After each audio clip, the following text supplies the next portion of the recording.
ফাতেমাদের মতো নেতৃত্বের হাতে দেশকে দিতে বলেছিলাম। কিন্তু দুর্ভাগ্যের বিষয়, আমার ডাকে কেউ সাড়া দেয়নি। কারণ আমাদের দেশের নেতারা দেহত্যাগ করবে কিন্তু পদত্যাগ করবে না, এটি ওনাদের মধ্যে নেই। কিন্তু আল্লাহর রহমত, সেই তরুণরা ছাত্র জনতাকে সাথে নিয়ে ফ্যাসিস্ট সরকারকে ৩৬ জুলাই উৎখাত করে নতুন বাংলাদেশ গড়ে দিয়েছে। ৭১-এর মুক্তিযুদ্ধে আমার নিজেরও মার পেটের 2 ভাই শহীদ হয়েছে। লক্ষ লক্ষ মা বোনদের ইজ্জতের বিনিময়ে আমরা স্বাধীনতা পেয়েছিলাম, কিন্তু সত্যিকারের স্বাধীনতা পাইনি। একদলীয় শাসন কায়েমের মধ্য দিয়ে গণতন্ত্রকে হত্যা করেছিল, এমনকি আওয়ামী লীগকেও নিষিদ্ধ করা হয়েছিল।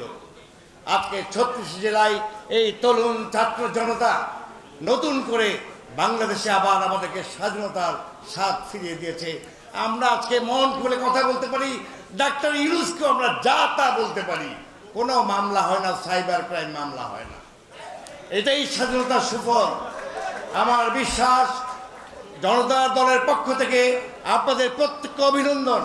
রফিকুল আমিনের নেতৃত্বে আজকে যে আম জনতা পার্টির বহিঃপ্রকাশ ঘটল, আমার বিশ্বাস বাংলাদেশের রাজনীতিতে এই রফিকুল আমিনের নেতৃত্বে, ফাতেমার নেতৃত্বে, এই তরুণ সমাজের নেতৃত্বে বাংলাদেশে একটি ইতিবাচক রাজনীতির সূচনা হতে যাচ্ছে।